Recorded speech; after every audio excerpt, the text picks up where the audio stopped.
Welcome back to the Deep Dive. Today we are tackling a system that is just unbelievably complex and precise. He really is. We're not just looking at anatomy diagrams here. We're diving into the very blueprint for creating and sustaining life, the female reproductive system. It's like this high-precision factory, constantly adjusting, self-regulating, running on these intricate monthly cycles. A remarkable piece of biological engineering, truly. And for this deep dive, our sources are pretty specialized. We're pulling from really detailed histology and anatomy materials. Right. Because our goal isn't just, surface knowledge. We're aiming for real mastery here. We need to get inside the cellular conversations, the exact hormone levels, the mechanical ballet required to make gametes, produce these complex steroids, and then potentially support an embryo. Absolutely. Mastery is the word. So we're breaking down the cycles, the specific cells involved, the precise neurohormonal controls, all the way from the ovary, suspended there, right through to the placenta and even the mammary glands. We need to understand how these parts talk to each other, and maybe just as importantly, what happens when they don't. Yeah. Looking at the whole system, we'll cover the paired ovaries, the uterine tubes or oviducts, the uterus itself, the cervix, vagina, external genitalia. And the mammary glands, can't forget those. They're so closely linked. And wow, do they transform depending on reproductive status. They absolutely do. And the whole story unfolds over time, doesn't it? The system flips the on switch at menarche of the first period, kicking off these monthly cycles, all driven by hormones. Then, decades later, it winds down with menopause. The cycles stop, the organs change, the reserve runs out. It's a fascinating arc of activation, function, and then quietening down. Okay, let's start right at the source. The ovaries. Our text described them as these small almond-shaped things, maybe 3 centimeters long. Roughly, yes. But that size is totally deceptive, isn't it? Considering what they actually accomplish. Oh, completely. And the structure itself is pretty neat. The surface is covered by this simple cuboidal epithelium, sometimes called the germinal epithelium, though that's a bit of an older term. Okay. And right under that, there's a dense connective tissue layer, the tunica albuginea. Ah, like in the testes. Exactly like the testes. It's this thick, collagenous capsule. It kind of points to that shared developmental origin before things fully diverge, That makes sense. Yeah. And inside, it's divided into 2 main zones, but not like a sharp border. No, not really a distinct border. You've got the cortex, which is the main outer part. That's where all the action happens. It's packed with cellular connective tissue, the stroma, and crucially, all the ovarian follicles. And their size varies massively after puberty starts. Right, depending on the stage of the cycle. Precisely. Then the inner part is the medulla. It's looser connective tissue, more about the blood vessels and nerves coming in through the hilum to supply, well, mostly the cortex. Okay, so if we're aiming for mastery, we have to go back, way back, to how that ovarian reserve even gets established in the embryo. Yes, this early timeline is absolutely critical. In the very first month of embryonic life, you have this population of primordial germ cells, and they don't start in the gonad primordia. They migrate, right. They migrate all the way from the yolk sac. It's quite a journey.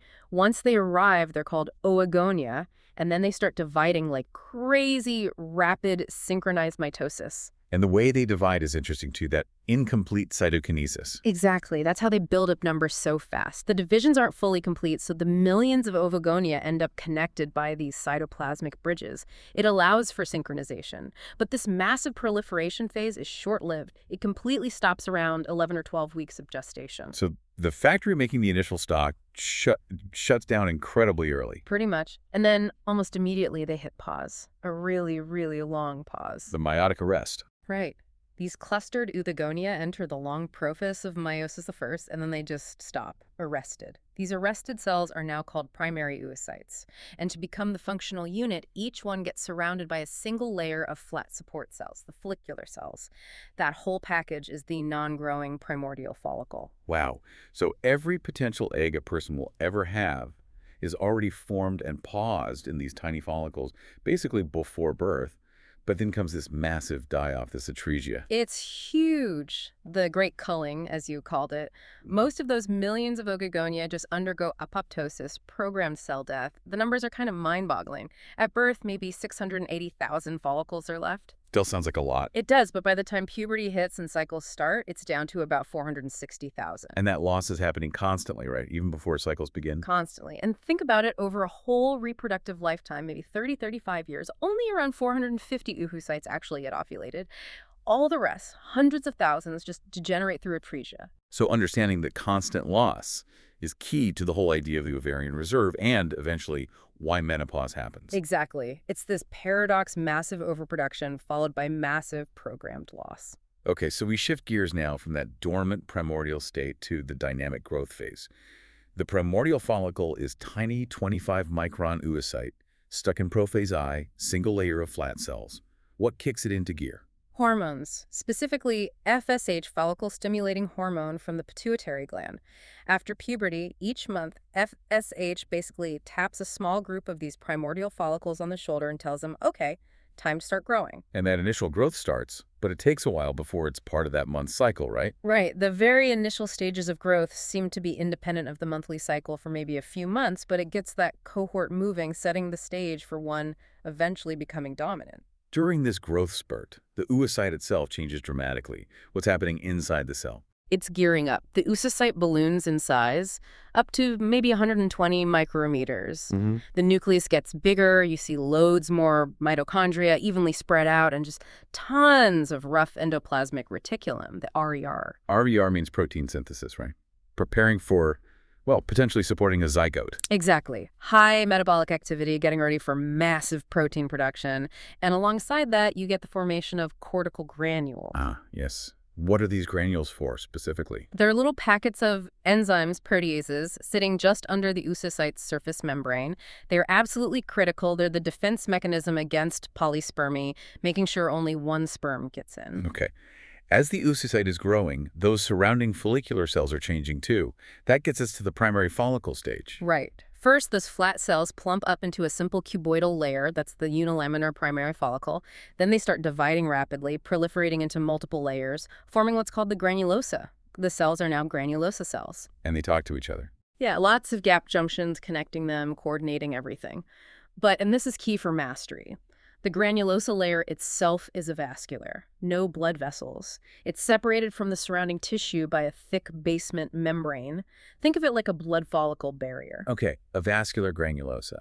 But another layer forms right around the oocyte itself, the zona pellucida. Essential. The zona pellucida is like the docking station and gatekeeper for sperm. It's this extracellular coat, maybe 5-10 microns thick, made of glycoproteins that forms between the oocyte and those inner granulosa cells. And specific proteins in it are key. Yep, 4 main glycoproteins. ZP3 and ZP4 are the really important ones. They act as receptors that sperm bind to, and that binding is the trigger for the sperm to release enzymes that acrosomal reaction needed to get through. And clinically, problems in this early follicle growth are linked to PCOS. Very much so. Polycystic ovary syndrome often involves ovaries with lots of these small follicles that start growing but then kind of stall out, becoming cysts. They don't ovulate. It's often tied to hormone imbalances, maybe too many androgens, which messes up that final maturation sequence, leads to an ovulation. Right. Okay, moving on. The secondary or antral follicle, this is where things get more complex, with the thickest differentiating. This is a major shift. It sets up the two-cell theory for making estrogen, which is fundamental. The stromal cells just outside that basement membrane start to change, organizing into the follicular thecunca, and importantly, this layer is vascularized. It has two parts. 2 distinct layers. The outer one is the theca externa, more fibrous, supportive, with fibroblasts and some smooth muscle blending into the surrounding stroma. And the inner layer. The interna, that's the endocrine engine room. It's highly vascularized tissue, packed with steroid-producing cells. They have lots of lipid droplets, all the enzymes. And their job is to make the precursor, androstenedione. Precisely. They churn out androstenedione, which is an androgen. Now, because the theca interna has blood vessels, some gets into circulation. But critically, it diffuses easily across the basement membrane into those avascular granulosa cells. And that's where the conversion happens, the second cell. Yes. The granulosa cells have the enzyme aromatase, and its activity is boosted by FSH. Aromatase takes that androstenedione and converts it into estradiol, the main estrogen. Then the estradiol diffuses out, gets into the bloodstream, and starts causing all those changes in the uterus and elsewhere. So you absolutely need both cell types working together. The mecha makes the precursor, granulosa converts it. The two-cell system, Absolutely essential. And the secondary follicle gets its other name, antral, because fluid starts building up. Right. The granulosa cells start secreting follicular fluid, or liquor folliculi. It's not just water. It's got hyaluronic acid, growth factors, and really high levels of the steroids being made, progesterone, androstenedione, estrogens. Little pools of this fluid merge together to form the main cavity, the antrum. And the oocyte gets organized within this fluid-filled space. Yeah, you see the cumulus oophoris forming. It's like a little hill of granulosa cells that the oocyte sits on, projecting into the antrum. And the layer of granulosa cells stuck tightly around the zona pellucida, that's the corona radiata, those cells go with the oocyte at ovulation. Leading finally to the mature or Graafian follicle, the big one. The dominant one, yeah. It swells rapidly with fluid, can reach 2 centimeters across. You can actually see it bulging on the ovary surface. Histologically, the granulosa layer looks kind of thin compared to the huge antrum, even though it's making tons of hormones. And that whole journey, primordial to Graafian, probably takes about 3 months. 3 months. So the follicle that ovulates this month actually started growing quite a while ago. Exactly. It's a long pipeline. Oh, okay, back to atresia for a second. Even at this later stage, most follicles in the group still die off. How does one become dominant? It seems to be about sensitivity to FSH. The follicle that responds best to the initial FSH signal gets a head start. It starts pumping out so much estrogen that it actually suppresses FSH levels systemically. Ah, negative feedback. Right.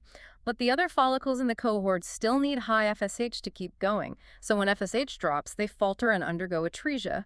The dominant one, though, is now so big and efficient, it can keep maturing even with lower FSH. It essentially outcompetes the others. Wow, it stars the competition. Pretty much. But even those dying follicles contribute. Before they fully degenerate, which involves apoptosis, the oocyte breaking down, macrophages cleaning up, they pump out a fair bit of estrogen, helping prepare the whole reproductive tract. This goes on until the reserve dwindles to maybe under 1,000 follicles, and that triggers menopause. So the dominant follicle is ready. Ovulation time, on the day 14 typically. This isn't random, is it? It's tightly controlled by the hormones from that very follicle. Absolutely precise timing. In the days just before ovulation, that massive estrogen output from the Graafian follicle does something unusual. Instead of suppressing the pituitary and hypothalamus, It flips to positive feedback. exactly. High estrogen stimulates a rapid pulsing release of GnRH from the hypothalamus. Which then causes the pituitary to release. The massive LH surge, luteinizing hormone, floods out. This surge is the master switch, triggering several things almost at once. First, it forces the primary oocyte to finally complete meiosis the first. That division we talked about earlier, the one that was paused since before birth. And it's an unequal division, isn't it? Very unequal. All the cytoplasm goes to one cell, the secondary oocyte. It's now haploid, but it immediately arrests again, this time in metaphase 2-3 of meiosis. The other product is just a tiny, non-viable first polar body. So the secondary oocyte is what actually gets ovulated. Meiosis the second only finishes if a sperm gets in. Okay, so meiosis I complete. What else does the LH surge do to cause the follicle to rupture? It makes the granulosa cells release prostaglandins and proteases. Prostaglandins do two things. They help loosen the oocyte complex by increasing fluid and hyaluronic acid, making it easier to detach, and they also trigger smooth muscle contractions in the acolica externa layer outside the follicle. Squeezing it. And the proteases. They activate an enzyme called plasmin. Plasmin specifically targets and degrades the collagen in the tunica albuginea right at that bulging spot, the stigma. It weakens the wall right there. So it's pressure from inside, squeezing from the outside, and the wall weakening at a specific point. A perfectly coordinated rupture. The stigma breaks, and out comes the secondary oocyte, surrounded by its corona radiata. The fimbriae of the uterine tube sweep it up, and it's viable for fertilization for about 24 hours. Okay, oocyte is away. What happens to the follicle left behind? It transforms dramatically, doesn't it, into the corpus luteum. Immediately. Under the influence of that same LH, the remaining granulosa and the theca interna cells reorganize. The follicle wall collapses, folds in on itself, the old antrum might fill with a bit of blood clot, and this structure becomes yellowish, the corpus luteum, or yellow body. Its new job is to pump out massive amounts of steroids. Primarily progesterone, right? But also estrogen. Yes, tons of progesterone, and still significant estrogen. The cells differentiate further. Let's break that down. The granulosa cells become... Granulosa lutein cells, they make up about 80% of it. They get huge hypertrophy. They keep using aromatase to make estrogen, but their main product now is progesterone. massive amounts. And the theca interna cells. They become the theca lutein cells, smaller, often clustered in the folds. They also produce a lot of progesterone, and they keep supplying the androstenedione precursor that the granulosa lutein cells need for estrogen synthesis. It's this flood of progesterone that's critical for the next phase of the uterine cycle. Now, the fate of this corpus luteum hangs entirely on whether pregnancy happens. Let's do the default first. No pregnancy. The corpus luteum of menstruation. Right. If fertilization doesn't happen or the embryo doesn't implant, LH levels naturally fall about 10 to 12 days after the surge. Without that LH support, the lutein cells just can't sustain themselves. They stop making steroids and undergo apoptosis. And the drop in progesterone is the trigger for menstruation. Directly. That withdrawal causes the breakdown of the uterine lining. The corpus luteum itself shrinks, gets replaced by scar tissue, dense connective tissue, becoming the corpus albicans, the white body. But if pregnancy does occur, the embryo sends out a rescue signal. A lifeline. The trochoblast cells of the implanting embryo start producing human, chorionic, gonadotropin HCG. And HCG acts like LH? It mimics LH perfectly. It binds to the LH receptors on the corpus luteum, keeping it alive and actually promoting its further growth. It becomes the corpus luteum of pregnancy. This ensures progesterone levels stay high, which is absolutely essential to maintain the uterine lining and prevent contractions for the first few months. Until the placenta takes over. Exactly. The corpus luteum of pregnancy keeps things going for about 4 or 5 months. Then the placenta is developed enough to handle steroid production. After that, the corpus luteum finally degenerates into a large corpus albicans. Okay, so the ovulated oocyte is swept into the uterine tube, the oviduct. These tubes are about 10-12 centimeters long, mobile. Let's trace the path. Sure. There are 4 regions. Starting near the ovary, you have the infundibulum. It's funnel-shaped and has those finger-like projections, the fimbriae, that drape over the ovary to catch the oocyte. Okay. Then comes the longest, widest part, the ampulla. This is usually where fertilization happens. After that, it narrows into the isthmus, closer to the uterus. And finally, the uterine or intramural part, which actually passes through the uterine wall to open into the uterus. And the structure of the tube wall is adapted for moving things along and keeping them healthy. Definitely. The inner lining, the mucosa, is highly folded, especially in the ampulla, increases surface area. Then there's a thick muscularis layer, smooth muscle, and an outer serosa. That mucosal lining has 2 key cell types in its simple columnar epithelium. Ciliated cells. Right, ciliated cells that beat and sweep fluid towards the uterus. And the other type is secretory PEG cells. PEG cells, what are they secreting? They make glycoproteins that form this nutritive mucus film covering the epithelium. This mucus isn't just food, it contains crucial capacitation factors. Ah, capacitation. That's what sperm need to become able to fertilize. Exactly. Sperm aren't immediately ready when they arrive. They need to undergo capacitation, a series of changes in their membrane triggered by factors in the female tract, including those from the PEG cells. Only capacitated sperm can perform the acrosomal reaction needed to penetrate the egg. So transport of the oocyte and then the embryo relies on cilia and muscle contractions. Both play a role, but the muscle contractions seem more important. The sweeping action of the fimbriae initially, then peristaltic waves in the tube wall. We think this because women who have problems with cilia motility, like in Cardiganer syndrome, can often still get pregnant, suggesting the muscle contractions are sufficient for transport. Makes sense. But these tubes are vulnerable, aren't they? Inflammation like salpingitis can cause big problems. Huge problems. Pelvic inflammatory disease can damage that delicate folded mucosa, leading to scarring and adhesions. If the tube gets blocked, it obviously causes infertility, or maybe worse, if it's only partially blocked or damaged. Ectopic pregnancy. Right. The embryo gets trapped in the tube. It starts developing, but the tube can't expand like the uterus. It eventually ruptures, which can cause life-threatening internal bleeding. A major emergency. Okay, let's zoom in on fertilization itself, usually in the ampulla. Sperm have arrived, they're capacitated. What happens first? First, they have to get through the corona radiata, those granulosa cells still clinging to the oocyte.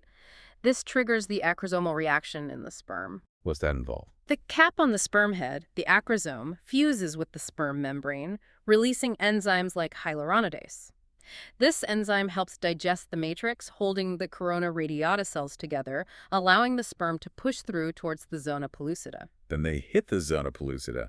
This is a key barrier. It is. Specific proteins on the sperm head have to bind to those ZP3 and ZP4 receptors on the zona.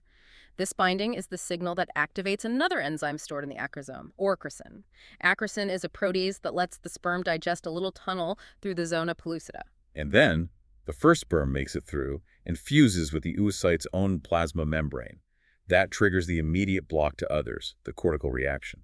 This is absolutely critical to prevent polyspermy fertilization by more than one sperm, which is lethal for the embryo. That first sperm fusion causes a wave of calcium ions to be released inside the oocyte. From internal stores. Yes. And this calcium wave triggers the cortical granules, those packets of enzymes we mentioned earlier, sitting just under the membrane to dump their contents out by exocytosis into the space between the oocyte membrane and the zona pellucida. What do those enzymes do? They rapidly modify the zona pellucida proteins. They basically chemically change it, hardening it, and altering the ZP receptors so no more sperm can bind or penetrate. It becomes the paravitaline barrier. This happens incredibly fast, within seconds, sealing the deal. One sperm only. Amazing failsafe. Okay, barrier is up. What happens inside the oocyte now? That calcium wave also signals the oocyte to finally complete meiosis II. It divides again unequally, producing the mature ovum with the female haploid pronucleus and the tiny second polar body. Meanwhile, the sperm nucleus inside the oocyte decondenses, forming the male haploid pronucleus. And then they fuse. The male and female pronuclei fuse, restoring the diploid chromosome number. That single cell is now the zygote, and almost immediately it starts dividing cleavage-forming blastomeres, while the uterine tube continues to transport it towards the uterus over the next 5 days or so. So the destination is the uterus. Pear-shaped, thick muscular walls. Let's orient ourselves. The main body, the rounded top part called the fundus, the narrower bit at the bottom, the isthmus leading into the cervix. Right, and the wall structure is robust. On the outside, the perimetrium, which is connective tissue, might be covered by serosa. Then the bulk of it is the myometrium. A muscle layer. Thick, powerful, smooth muscle, layers running in different directions, highly vascularized. And this muscle is incredibly dynamic. During pregnancy, it undergoes huge growth hyperplasia, making more cells, and hypertrophy, making cells bigger. Plus, more collagen synthesis for strength, it has to contract forcefully for birth, and then it shrinks back down afterwards, largely through apoptosis. And then the inner lining, the one that cycles constantly. Yeah. The endometrium. The mucosa. It's lined by simple columnar epithelium, and it has these numerous tubular uterine glands dipping down into the connective tissue layer, the stroma. The stroma itself is quite cellular, lots of fibroblasts, fine collagen fibers, ground substance. But for understanding the cycle, we absolutely have to divide the endometrium into two functional zones. The part that stays and the part that goes. Exactly. The deep layer, right next to the myometrium, is the basal layer. It's got the bottom parts of the glands. It's very cellular. Crucially, this layer doesn't change much during the cycle. It's the foundation. Okay. The superficial 2/3 or so is the functional layer. It's spongier, contains most of the glands and the surface epithelium. This is the layer that undergoes profound changes every month, driven by hormones, and it's the layer that's shed during menstruation. And the absolute key to why it sheds lies in the blood supply, which is different for the two layers. This is the central mechanism. Arteries called arcuate arteries run in the myometrium, and they send branches up into the endometrium. But they send two distinct types. Street arteries. These are short, and they only supply the basal layer. That's why the basal layer survives menstruation. Its blood supply is constant. Got it. And the other type? Spiral arteries. These are longer. They coil up through the functional layer all the way to the surface. They supply the capillary beds in these dilated spaces called vascular lacunae. And critically, these spiral arteries are highly sensitive to progesterone. Uh-huh. That's the link. Okay, let's walk through the cycle phases based on this. Day 1 is the start of the menstrual phase. Lasts maybe 4 days. Triggered by hormone withdrawal. Right. The corpus luteum degenerates, progesterone and estrogen levels plummet. This hits the spiral arteries hard. Without progesterone support, they go into prolonged spasms, vasoconstriction. Cutting off blood flow to the functional layer. Exactly. Leading to local hypoxia, the tissue is starved of oxygen. It starts to die. Then leukocytes move in and release enzymes, collagenases, MMPs, that break down the tissue matrix. The whole functional layer, epithelium, glands, stroma, blood from the leaky lacunae detaches and is shed as menstrual flow. The basal layer, fed by the straight arteries, remains intact, ready to rebuild. Which brings us to phase 2. The proliferative phase, also called follicular or estrogenic phase, lasts about 8–10 days. This is the rebuilding phase, driven by estrogen. As the new cohort of ovarian follicles starts growing and pumping out estrogen, that estrogen acts on the remaining basal layer. It stimulates the cells there to divide rapidly and migrate, regenerating the functional layer from the ground up. What does it look like histologically? The endometrium thickens quickly, maybe 2–3 millimeters. The glands rebuild, but they look relatively straight and narrow at this stage. The spiral arteries also lengthen, growing up into the new tissue. Then comes ovulation in phase 3. The secretory phase, or luteal phase, lasts about 14 days. Now progesterone takes over. Progesterone from the new corpus luteum is the dominant signal. It shifts the endometrium from proliferation to secretion, preparing for a potential embryo. It makes the gland cells produce and store large amounts of glycogen and other nutrients. Making the glands swell and coil. Right. The lumens dilate, and the glands become highly coiled, giving them a classic zigzag appearance in tissue sections. The endometrium reaches its maximum thickness, maybe 5 millimeters, mostly due to the secretion and edema. The vascular lacunae near the surface become engorged with blood. It's the perfect receptive environment for implantation. And progesterone also quiets down the myometrium, preventing contractions. And thinking about that tissue growing and potentially shedding, that explains endometriosis, doesn't it? When endometrial tissue ends up outside the uterus. Precisely. If viable endometrial cells reflux back through the tubes and implant on the ovaries or elsewhere in the pelvis, they still respond to the monthly hormones. They try to proliferate under estrogen, swell, and secrete under progesterone, but they have nowhere to go when hormone levels drop. So they bleed locally, causing inflammation, adhesions, chronic pain, and often infertility. Okay, so if fertilization happens, the zygote divides, cleavage forming blastomeres, then the solid ball, called the morula, still the same size as the original egg at this point, right? No growth yet. Correct. It's just dividing the cytoplasm. Yeah. Around day 5, it reaches the uterus as the blastocyst. Now the cells have organized an outer layer, the trophoblast, and an inner clump, the embryoblast or inner cell mass surrounding a central cavity. And then needs to implant. Nidation. This takes a few days. About 3 days for the whole process of attaching to the endometrium and then actively invading the stroma. It's driven entirely by that specialized trophoblast layer. Which differentiates into 2 layers itself. Yes, immediately upon contact. There's the inner cellular layer, the cytotrophoblast. These cells are mitotically active, they divide, and interestingly, they produce anti-inflammatory cytokines. This seems crucial for creating local immune tolerance, kind of hiding the embryo from the mother's immune system. Because it is genetically different, isn't it? Half different, yes. A foreign tissue, essentially. Then the outer layer is the syncytiotrophoblast. Syncytio meaning fused cells. Right. It's this massive multinucleated cytoplasmic layer formed by fusion of cytotrophoblast cells. It's not mitotic, it doesn't divide, but it's highly invasive. It produces powerful enzymes that digest the endometrial tissue, allowing the blastocyst to burrow in and embed itself fully, usually by about day 9 after fertilization. And the whole endometrium responds to this invasion, transforming into the decidua. The stromal cells change dramatically, enlarging into these secretory decidual cells. The entire lining becomes the decidua. We give different names based on location relative to the embryo. The decidua basalis is the part directly underneath the implanting embryo, between it and the myometrium. This is the maternal part that will form the base of the placenta.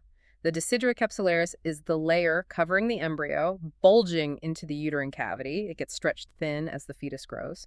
And the decidua parietalis is just the rest of the decidulized lining elsewhere in the uterus. And where that implantation happens is critical clinically. Absolutely. If the blastocyst implants too low, near the cervix opening, the internal uterus, you get placenta previa. The placenta ends up covering the exit route. This usually means a C-section is necessary because vaginal delivery would cause catastrophic bleeding. Right. Let's talk about the placenta itself. It's a joint venture, isn't it? Embryonic and maternal parts. Exactly. The embryonic part is the chorion, derived from the trophoblast. The maternal part is the decidua basalis. The whole point is to create a huge surface area for exchange between maternal and fetal blood without them actually mixing. This is done through developing chorionic villi. These villi develop in stages. 3 main stages, progressively increasing complexity and vascularity. Almost right away, you get primary villi. These are just simple cords of cytotrophoblast covered by syncytiotrophoblast, pushing into those maternal blood spaces, lacunae, created by the syncytiotrophoblast's invasion. Okay, stage 1. Then, around day 15, mesenchyme tissue from the embryo grows into the core of these primary villi. Now they're secondary villi. Adding a connective tissue core. Right. And shortly after that, blood vessels develop within that mesenchymal core, form capillary loops connected back to the embryo's own developing circulatory system. These are tertiary villi. So that's the final functional unit for exchange. Yes. You have fetal blood flowing through capillaries inside the villi and maternal blood flowing around the outside of the villi in the decidual spaces, interphilus space. Exchange of gases, nutrients, waste happens across the layers of the villus. The syncytial trophoblast, the cytotrophoblast, which becomes less continuous later, the basement membrane, and the fetal capillary endothelium. It's a very thin barrier. And we can't forget the placenta is also a massive endocrine organ. Oh, absolutely crucial. It takes over steroid production from the corpus luteum, making estrogen and progesterone. But it also makes HCG, initially, human chorionic lactogen, also called placental lactogen, relaxin, various growth factors. It manages the whole maternal system to support the pregnancy. Okay, let's cover the remaining structures. The cervix, it's part of the uterus, but it behaves differently during the cycle, doesn't it? Very differently. The key is it lacks those progesterone-sensitive spiral arteries. So its structure, about 2-3 millimeter thick, stays constant. It doesn't build up and shed like the main uterine body. And the lining is different too. Yes. The endocervical mucosa lining the canal is simple columnar epithelium, but it has lots of large branched cervical glands that secrete mucus. The part that sticks out into the vagina, the exocervical mucosa, is covered by stratified squamous epithelium, just like the vagina. And where they meet is important. The transformation zone. Critically important. The junction between the columnar epithelium of the canal and the squamous epithelium of the exocervix, usually just outside the external os, is the transformation zone. The cells there are undergoing change, metaplasia, and they seem particularly susceptible to infection with HPV, human papillomavirus. Which is linked to cervical cancer. Strongly linked. Most cervical cancers arise from intraepithelial neoplasia right in the zone. That's why the pap smear specifically samples cells from here, looking for those precancerous changes, dysplasia. And that cervical mucus changes dramatically through the cycle you mentioned. Hugely influenced by hormones, especially progesterone. Around ovulation, when estrogen is high, the mucus is abundant, thin, watery, alkaline, perfect for letting sperm swim through. Makes sense. But during the luteal phase, under high progesterone or during pregnancy, the mucus becomes thick, viscous, acidic. It forms a real physical plug in the cervical canal. Blocking sperm. Blocking sperm and also acting as a barrier against ascending infection, helping protect the uterus and a potential pregnancy. And just before birth, the cervix has to soften and open up effacement. Right. The dense connective tissue of the cervix undergoes major remodeling. Macrophages come in and help break down a lot of the collagen. This makes the whole structure soften and dilate, getting ready for labor. Okay, moving down to the vagina, what's the key histological feature here? No glands. The vaginal wall itself, mucosa, muscle layer, adventitia, doesn't have intrinsic glands. So where does lubrication come from, and how does it maintain its environment? Lubrication mainly comes from mucus produced higher up by those cervical glands, and also, during arousal, from the paired greater vestibular glands, Bartholin's glands, near the vaginal opening. As for the environment, the thick stratified squamous epithelium of the vaginal mucosa, 150-200 microns thick, holds the key. How so? Under estrogen stimulation, these epithelial cells make and store large amounts of glycogen.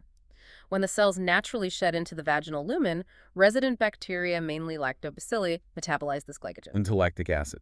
Exactly. Producing lactic acid, which creates a low pH environment, typically around 4 to 5. This acidity is crucial. It inhibits the growth of many pathogenic bacteria and yeast, providing natural protection. Clever system. Okay, finally, the mammary glands. Modified sweat glands, right? Apocrine type. Modified apocrine sweat glands, yes. Structurally, they're made of 15-25 lobes, each a compound tubulo-alveolar gland, separated by connective tissue and fat. Each lobe drains via its own lactiferous duct to the nipple. And when breasts develop at puberty, is that mostly gland growth? Actually, no. The initial pubertal growth stimulated by estrogen is primarily due to fat deposition accumulation of adipocytes in the connective tissue. The duct system elongates and branches a bit, but the actual secretory units remain pretty rudimentary. So in the inactive non-pregnant state, the glands are mostly dormant. Largely dormant. The functional units are called terminal duct lobular units, or TDLUs. They have small ducts and undeveloped secretory alveoli. You might see some slight swelling or tenderness before menstruation due to hormonal shifts causing a bit of edema, but functionally they're quiet. But pregnancy changes everything. Completely transforms them. A whole cocktail of hormones, estrogen, progesterone, prolactin from the pituitary, placental lactogen drives massive growth. The epithelial cells proliferate intensely, and the ends of the ducts develop into spherical secretory alveoli.